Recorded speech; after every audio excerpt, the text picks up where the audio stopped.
Coronavirus!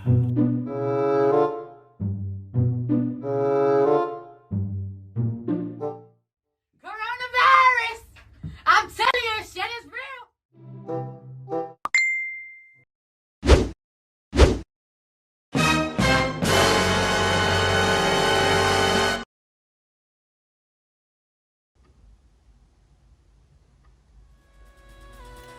Well, let's begin. Without an alibi.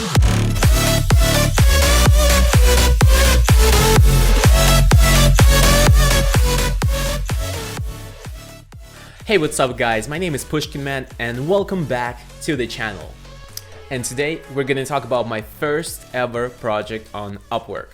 My journey began, I've already used Upwork and this time I decided to do it legit. I logged in and I started to look for the project. I had a couple of options. I sent out my request saying that I'll be able to complete it within a couple of days or something like that, and that's when I got one of my first projects. So after a couple of hours I got my first reply. We talked, we agreed, and we got started. Or I got started rather. Even though the task was rather simple, it was still a lot of work.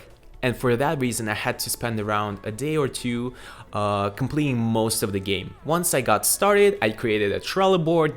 It's a very common thing at this point, everybody uses it. It's easy to manage your tasks, any fixes or bugs that you're gonna have to fix in the future. And it's just a great tool overall.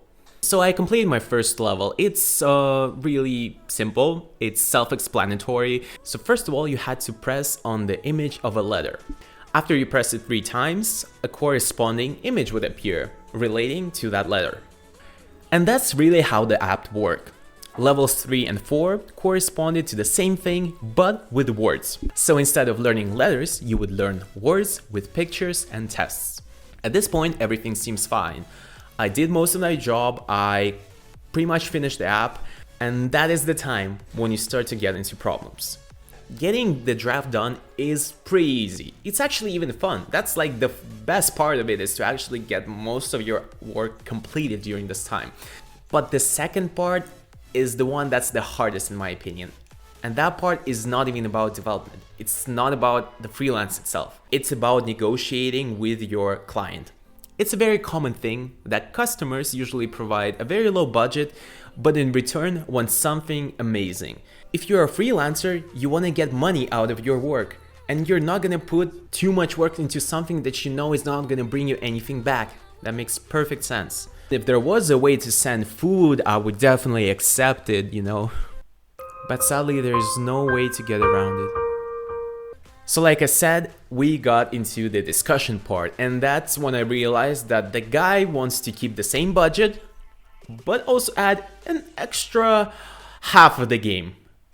Obviously, I wasn't happy with it, because that meant that I had to put the same amount of time to develop something that wasn't included in the first original discussion that we had with him.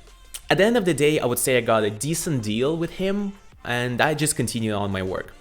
But even then, we still got into arguments. Obviously, some of the stuff had bugs, and that's a normal thing. But the most annoying thing is when customers change their mind.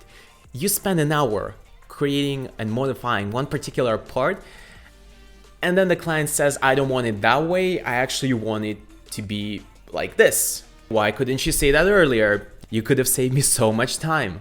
One of those things in my case had to do with the letters. So practically at the end of the project, when everything was finished, the guy tells me that the alphabet had doubled letters.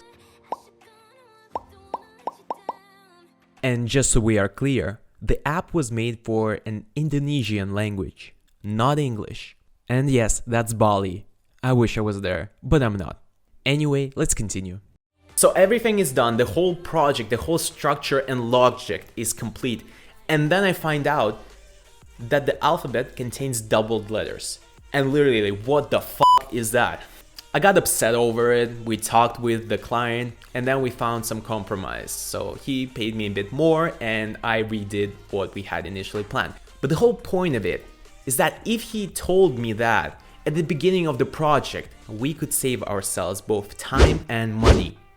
Why people just don't do that, I don't understand.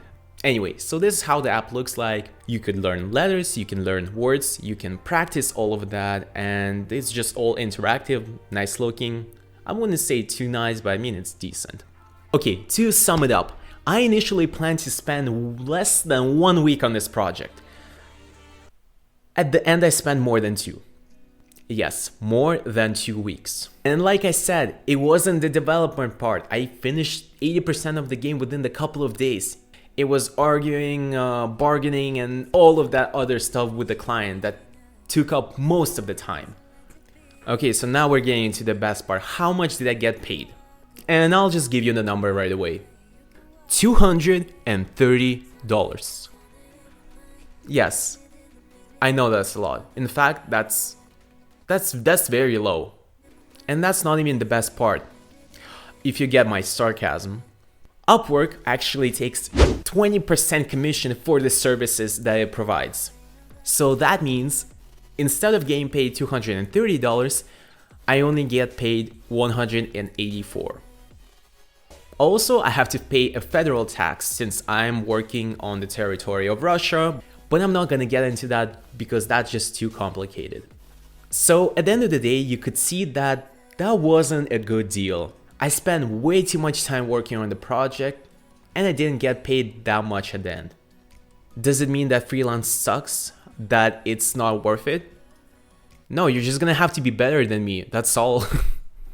Anyways guys, that is it for today. Hope you enjoyed the video, and if you did, make sure to smash that like button. And please subscribe to the channel. This is the button how it looks like. Please press it. It's down there. Just go and do it. Hey guys, me and my friend wish you all the best. Soon the coronavirus pandemic is hopefully gonna be over. But for now, just stay home, keep it safe, and enjoy. It's been me, Pushkin Man, and until next time, see ya.